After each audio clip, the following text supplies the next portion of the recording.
Hello Maya, welcome to cine Puchakaya. ఇప్పుడు మన review ఈ మూవీ నేమ్ వచ్చేసి మద్రాస్ కరణ్.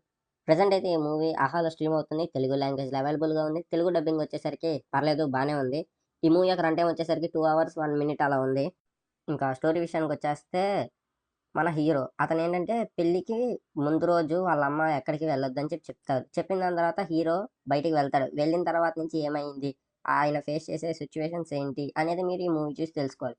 ఈ సోదంతా మాకెందుకు, మూవీ ఎలా ఉందో ఒక్క ముక్కలో చెప్పమంటారా? నాకైతే పర్లేదు, అంటే బాగానే ఉంది. స్టోరీ అనేది కొంచెం కొత్తగానే అనిపించింది. కానీ ఏంటంటే చాలా వరకు కొన్ని కొన్ని సీన్స్ అనేది ఇంపాక్ట్‌ఫుల్‌గా లేదు. అంటే కొన్ని కొన్ని ఏమంటారు, అది గెస్ చేయగలుగుతాము నార్మల్‌గానే. కానీ ఏంటంటే క్లైమాక్స్ అనేది బాగుంది. క్లైమాక్స్ అనేది కొంచెం అన్‌ఎక్స్‌పెక్టెడ్ అనే చెప్పొచ్చు. ఇంకా ఫస్ట్ ఒక 1 అవర్ దాకా మూవీ అనేది చాలా స్పీడ్‌గా వెళ్తుంది. అంటే టెన్షన్ బాగా మెయింటైన్ చేశారు మూవీలో. సస్పెన్స్ గాని అదంతా. అంటే ఐ మీన్ మనకు ఆల్రెడీ తెలుసు ముందేం జరుగుతది అని. కానీ ఏంటంటే తెలిసినా కూడా సస్పెన్స్ అనేది మెయింటైన్ చేయడం నాకు చాలా బాగా నచ్చింది. ఇంకా తర్వాత నుంచి మెల్లమెల్లగా మూవీ అనేది ఎటో వెళ్ళిపోతూ ఉంటది. ఇక సెకండ్ హాఫ్ మొత్తం అయితే ఒక 30-40 మినిట్స్ దాకా చాలా అంటే చాలా జెట్ లాగ్‌లా ఉంటది. యాక్షన్ సీన్స్ అయితే ఫైట్స్ నార్మల్‌గానే ఉన్నాయి. అంతగా ఏం అనిపియలేదు. Just okay.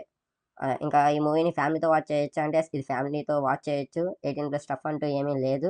కానీ ఏంటంటే మూవీలో ఏమన్నా మైనస్ ఉందా అంటే అదే చెప్పా కదా! కొన్ని ఫ్యూ పోర్షన్స్. అది కాకుండా ఏంటంటే సాంగ్స్ అనేది కొంచెం మైనస్ అనే చెప్పాలి. అంటే అది తెలుగులో డబ్ చేశారు కదా! డబ్బింగ్ అనేది చాలా వరస్ట్‌గా ఉంది సాంగ్స్ విషయంలో అయితే. ఇంకా పెర్ఫార్మన్సెస్ విషయానికొచ్చేస్తే ఈ మూవీలో హీరోగా యాక్ట్ చేశారు. ఆయనైతే బానే యాక్ట్ చేశారు.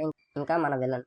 ఈయనైతే ఈ మూవీలో విలన్ అని చెప్పలేం. జస్ట్ నార్మల్‌గా ఏంటంటే ఆపోజిట్ కొంచెం విలన్ షేడ్స్ ఉన్న క్యారెక్టర్ అని చెప్పుకోవచ్చు. ఈయన కూడా యాక్టింగ్ అయితే చాలా బాగా చేశారు. నార్మల్‌గా ఏంటంటే ఒక సీన్‌లో ఈయన ఏడుస్తాడు. ఈయన ఏడుస్తే టు బి ఫ్రాంక్ మనకి ఏడుపొచ్చిద్ది. అంత బాగా యాక్ట్ చేశారు. అంత నేచురల్‌గా.